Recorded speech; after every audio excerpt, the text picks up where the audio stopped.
Morning, everyone. So this week in the Psychology of Wellbeing, I'm going to be talking about meaning. What is the meaning of life or meaning in life?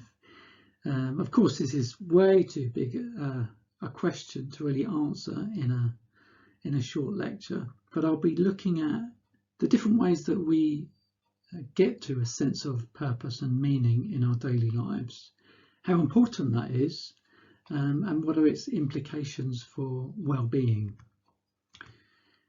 So beyond the big question that we all ask ourselves, why am I here? What is my life about? What should I be doing on this planet to make my life worthwhile? We'll be looking at the different ways that we achieve purpose in our lives and the different routines, activities, relationships that feed into that sense of purpose and the importance of that when it comes to well-being. I'll be talking about the different places or different areas of our life that we experience meaning and what brings meaning into different activities that we do. And I'll also be asking whether or not life is inherently meaningful, or is this something that is part of the human condition? Other animals on the planet don't have this same quandary. They don't go around searching, as far as we know, for the meaning of life, the meaning of what they do in their daily life. So is it something that is typically human? And if so, what is it that makes it so important? Why are humans, do they have this kind of inbuilt need for meaning in what we do? And then, as I said, I'll be talking about the benefits of meaning for our own well-being. So is it important to have meaningful activity, to feel a sense of purpose in living our lives? How does that play out in terms of our how we feel about ourselves? Does it make us happier?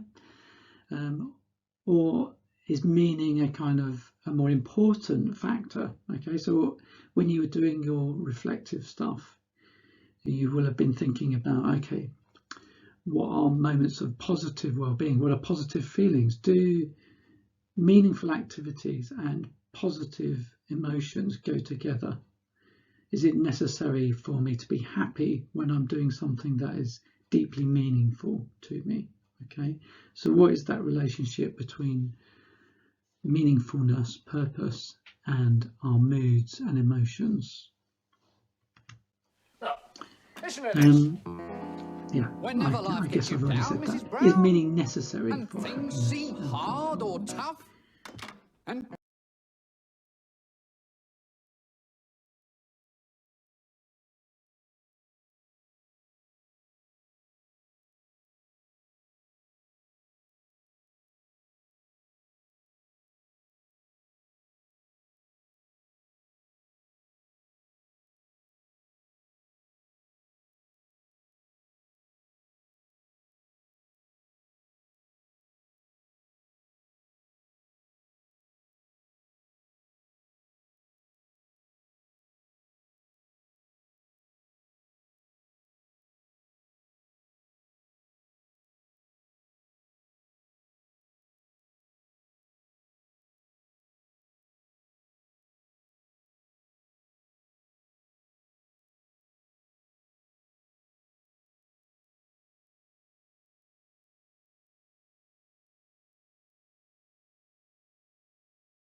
So just before I move on to the kind of exploration of different forms of meaning, I'd just like to start with the experiential session. So this is also on Student Central. There's a link to a Nearpod interactive session that you can all join in with. Okay, so you might want to pause it at this moment and do this activity on Nearpod and then come back to the lecture. So what I'd like you to do is to get your phone, okay, go through the photos that you've taken in the last few years and identify 3 photos that show what is most important or meaningful in your life. Okay, as a representation of what is most meaningful in your life. And then ideally, I'd like you to post that to Nearpod and explain why, whatever it is you've posted, why that photo indicates what's meaningful in your life. Okay, and I will post some of my own as well. So you can do that for 5 minutes if you like, and then come back to the lecture. Okay, so we'll have a little musical interlude while you're doing that.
So Steger defines meaning in life as the extent to which people comprehend, make sense of, or see significance in their lives, accompanied by the degree to which they perceive themselves to have a purpose, mission, or overarching aim in life.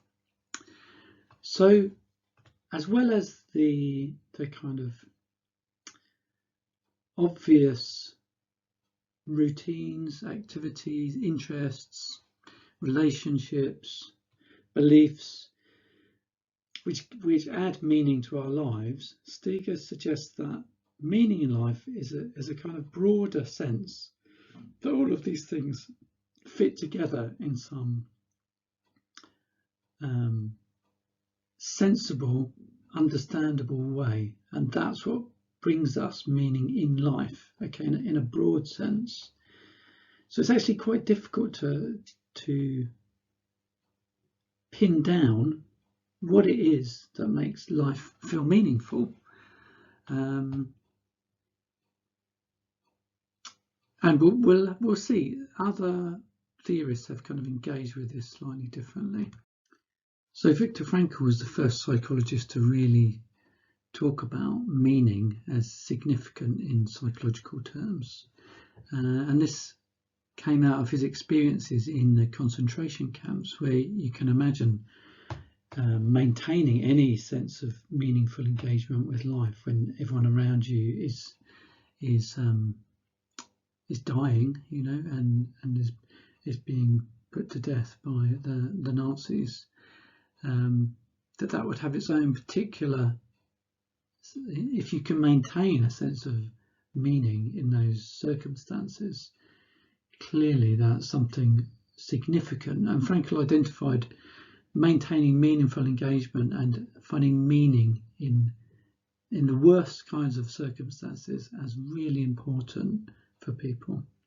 So, in some ways that's really pertinent to what's going on at the moment, where all of our freedoms are being curtailed. Of course, it's not anywhere as bad as a concentration camp, but Frankl argues that it is this kind of what he calls a will to meaning, this desire to make sense of what's going on around you when you have less control than you would normally like, that this is a real essential element for well-being, ongoing well-being and resilience. So after the Second World War, Frankl trained as a psychologist and developed his own form of psychotherapy called logotherapy, which focused on meaning in life as a kind of principle. And Frankl would start by identifying where people felt there was a lack of meaning in their lives, and he even identified a form of neurosis that he called neogenic neurosis, a complete lack of purpose in life. And then what Frankl would do in a therapeutic setting would be to identify ways that his the people that were coming for therapy, how they could achieve greater meaning in their lives. And his focus for this was through what he called self-transcendence. Okay, so we'll be talking more about this next week in the lecture on transcendence. But essentially what that means is developing an engagement with life that gets beyond self-focused activity, that allows people to look out of themselves, to help other people, to express oneself in ways that benefit others. So Frankl identified these three particular ways in which that could be achieved: creative, experiential, and attitudinal. So creative would be by creating things, not necessarily artistic things, but ways that you could create meaning by creating stuff, okay, whether that be like creating a garden, painting a picture, or creating any kind of product where you're able to offer something to other people. Experiential is perhaps the one that we're most familiar with, which is about social life. How do we learn about ourselves through others? Okay, how do we come to find meaning in our relationships with other people, recognizing what values and attributes we have to offer other people? That's a really important part of where we transcend ourselves, whether it's just having fun or doing things with other people or engaging in conversation, finding out what makes other people tick. These are all ways in which Frankl would have pursued some kind of transcendental aspect. And then finally, perhaps the most important one, given his background, is developing attitudes towards unavoidable suffering. Okay, so in situations where our freedoms are curtailed, so take the situation at the moment, we might feel like we're very limited in our activities. We can't express ourselves in our normal way. We can't do the activities that feed us in the way that we're used to. So Frankl would argue that finding meaning is also about how we deal with that sense of suffering. Okay, those kind of losses in our life. So being able to go out and go to a club or drink or socialize or things like that, our attitude to that is significant in how we achieve a sense of meaningful engagement with life. Okay.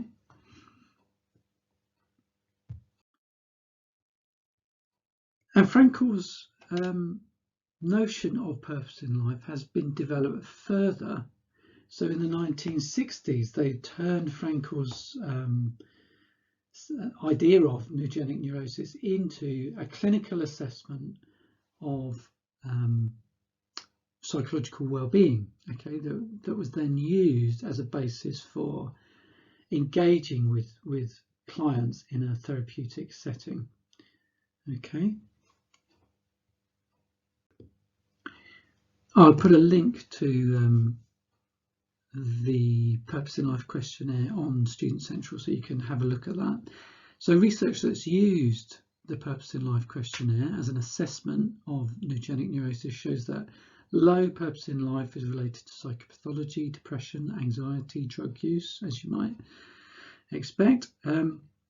High purpose in life, when you feel like you have a strong sense of purpose, you're more likely to be accepting of yourself, to have a higher sense of well-being, positive self-concept, self-esteem, internal locus of control. So you see yourself as being in control of things that happen in your life, and greater life satisfaction. And some have argued that purpose in life may in fact be a way of understanding life satisfaction, that they are in a sense synonymous with one another. If you can encourage someone's sense of purpose, you're also likely to encourage their life satisfaction. So other psychologists more recently have looked at what might be called components of meaning. So, and this is a slightly different way of thinking about where meaning comes from. So Riker and Wong argue that there are these three components: affective, cognitive, and motivational. So affective and motivational are more like in the moment, if you like. So we find some experiences more meaningful than others, and those can be related to the emotions or feelings that come with particular activities or achievements. So where we get our sense of meaning overall is kind of a complement of all of these different components. Cognitive, so a sense of order, coherence and understanding in line with beliefs or interpretation of events. Now this is possibly more what Frankl was talking about, where we achieve a sense of order, we take on board what's happening in life and we rationalize what's actually going on. And then there's this motivational element, which is our kind of willingness to act, our kind of feeling of in relation to altruistic behaviors or fitting in with a certain group. Okay, so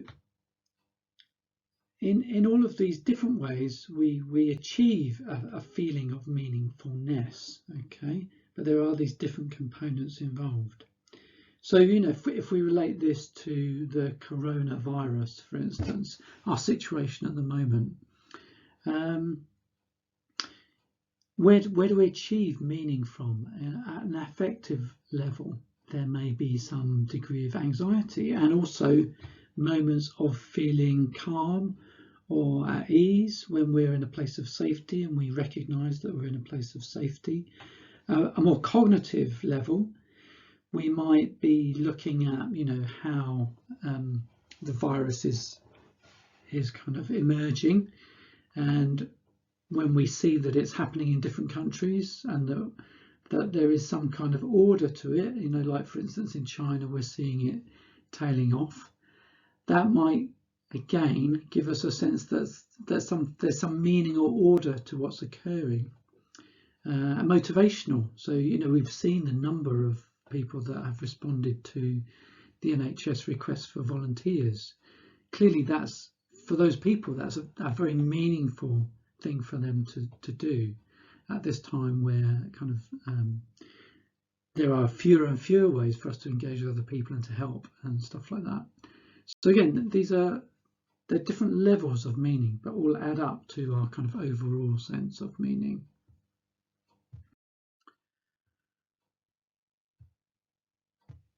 So we can also think of meaning in terms of Maslow's hierarchy of needs. So I think we've talked about this before. Charlie talked about this in the first few weeks. That in addressing the different levels of of need, okay, then we may be more focused on a more physiological or safety level, for instance, at the moment, and that might be where our behaviour and our activity becomes meaningful. So, you know, for instance, the way people are stockpiling food, for instance, at the moment, that's addressing a certain level in terms of the hierarchy of needs. It's probably not making anyone feel good. There's no self-esteem involved in it or any sense of belonging, but there's certainly something about physiological attainment of need. Okay, so there are different levels at which we operate in relation to achieving meaning.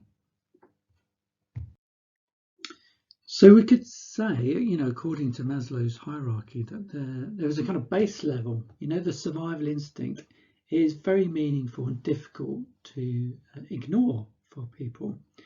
And of course, we're seeing that play out in very different ways at the moment. You know, some people are deliberately, you know, making sure that they abide by government advice, social distancing.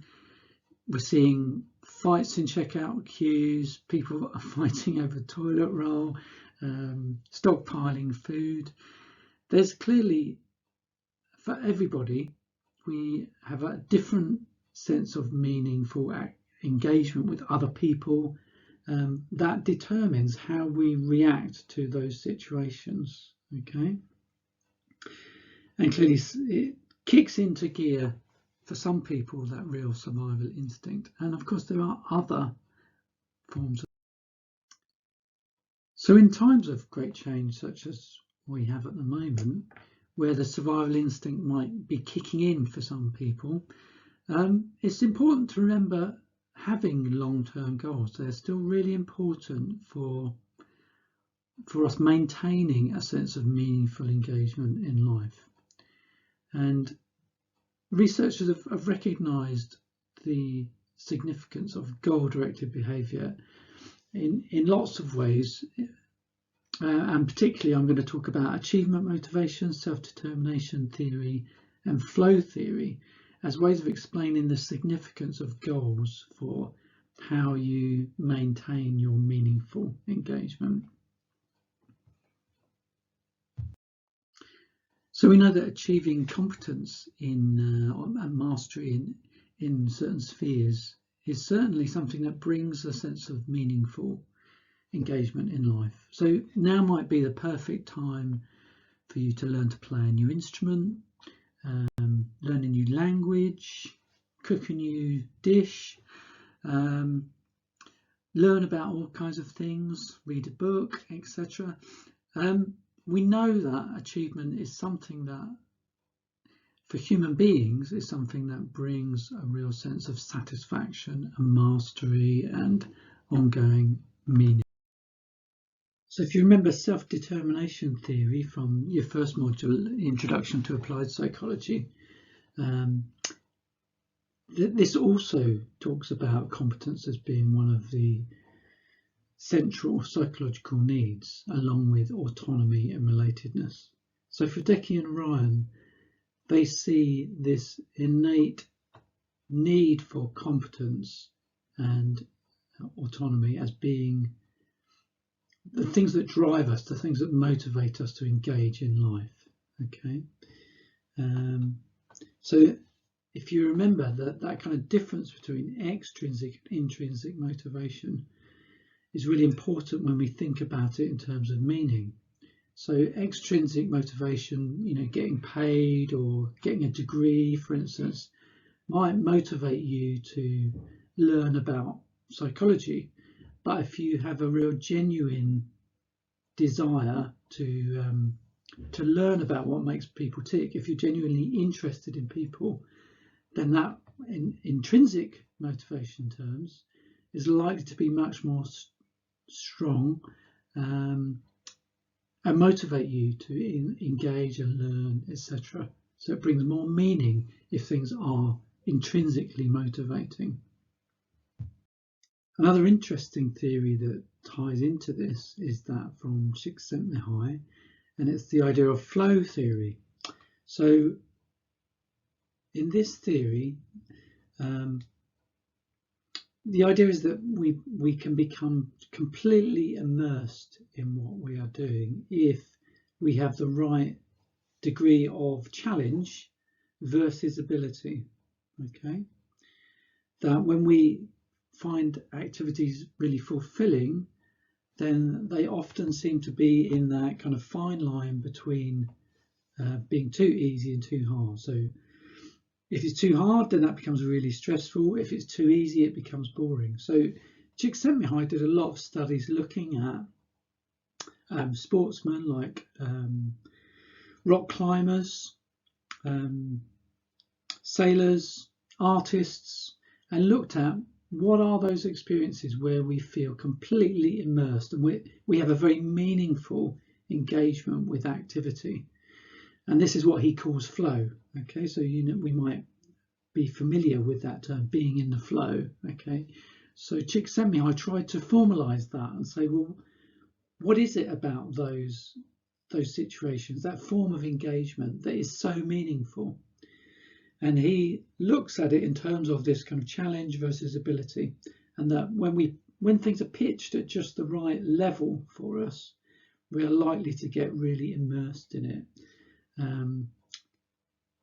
So you see this with video games as well. For instance, if you're playing a particular video game and it's just too easy, you very quickly get bored of it, chuck it out. It's only when you are engaging with a game or a level within a game that is perfectly suited to like your ability level that you get completely lost in it. And this is the idea of flow, so that you lose track of time, you lose track of yourself. If you like, it's a self-transcendent experience, much like Frankl was talking about. And again, we will be talking about that more next week. So other researchers have shown that where we get our meaning from in our lives is also related to our personality, obviously. So whilst people like Frankl would have acknowledged that everybody's source of purpose and meaning in their lives is down to them as an individual, we can also see some kind of relationship to personality traits. So this particular piece of research looked at what is the relationship between personality traits and sources of meaning. So in this list that's on the screen here, the green ones relate to those people that were high in neuroticism, so were likely to be anxious or worried, more likely to be anxious and worried. The red ones were related to extroversion and openness to experience, particularly openness to experience. So individualism, challenge, freedom, creativity, fun, wellness, attentiveness as sources of meaning. The blue ones are related to conscientiousness, so sources of meaning that are related to generativity, so that's the wish to give something back to one's community, health, knowledge, reason, morality, tradition and practicality. And then the black ones here are related to agreeableness. Okay, so religiosity, unison with nature, social commitment, care, power, development, achievement and community. So it's interesting that different people have a kind of are drawn towards different sources of meaning in their lives.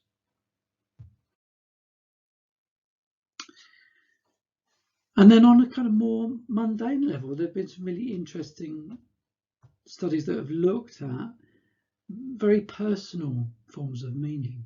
So rather than looking at in terms of like big goals, like meaning as in, I want to be a clinical psychologist or I want to be a doctor, for instance, we can see that people also establish much more subtler everyday forms of meaning that guide their behaviour and the way they interact with other people.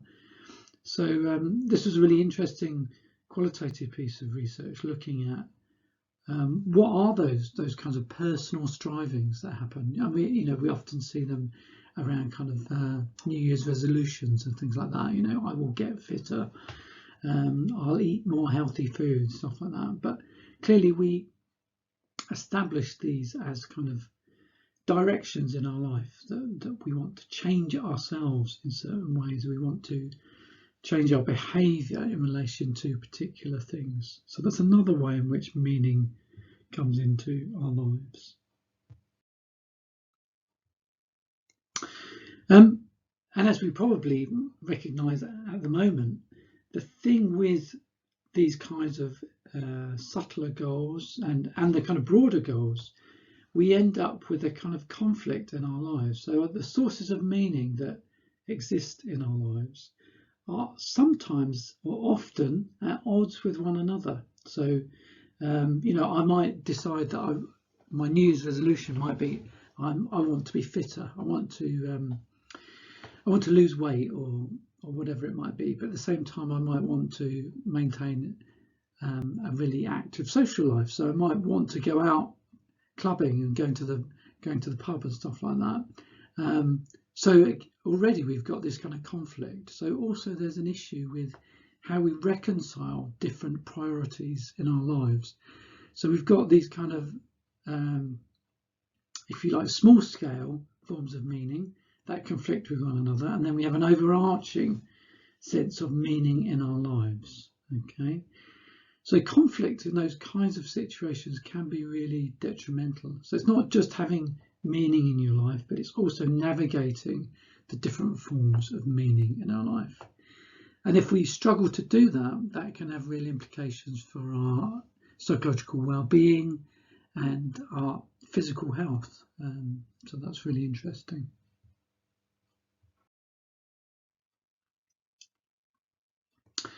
So then another way of understanding how we establish meaning in our lives, and this is something that's ongoing, is the idea of a life narrative.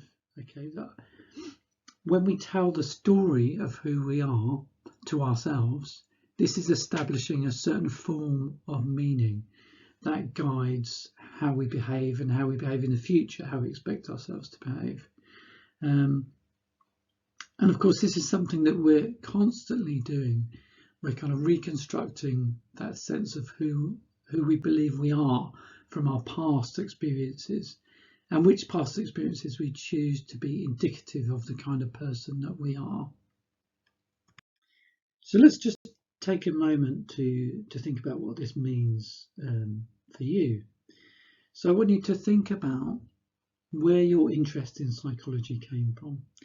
So think about one event that happened in your life before you came to university, and think about how that helps to explain where your interest in psychology came from. Okay, I'll let you have a think about that, and maybe just pause this presentation for a second so you can have a think about that.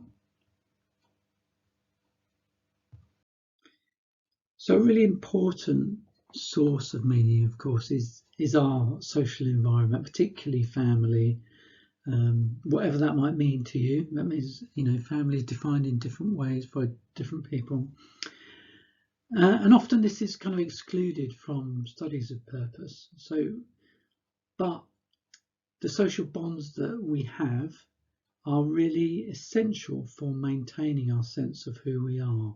Okay, and that might be in terms of defining our self-narrative, but it can also be in terms of how we make sense of the world on a broader level. It might be about the beliefs we have about where it all comes from, what should be my role in life, what kind of things I should aspire to. It could also be the kind of activities that I engage in. So in childhood, we're kind of steered towards certain activities and not others, and we choose to take some on board and some not. So meaning is all wrapped up with family in particular. And we know that in early adulthood that this can be really important. So, in relation to attachment. So we know if we've got a healthy attachment to parents, that can be significant in defining the kind of meaning that we acquire, or our ability to find meaning in the things that we go on to do later in life. It gives us a kind of a sense of belonging that can allow us to be more experimental and adventurous in exploring different forms of meaning, exploring different ways of living your life. Different families have different attitudes about what is acceptable, not acceptable, in terms of how far you stretch the narrative, shall we say. And also it can be a way of just maintaining our sense of self-worth, knowing that people value us, have unconditional love towards us. That can be really important when it comes to meaning. And then, as I've said, we will be talking about this next week, definitely. This whole idea of self-transcendence, and this comes into Seligman's PERMA ideas. And he talks about self-transcendence in terms of using your signature strengths and virtues in the service of something much larger than you are. So very similar to Frankl's notion of contributing to society in a way that brings you out of yourself, that transcends yourself. And that's really important for Seligman in terms of understanding where meaning comes from in life.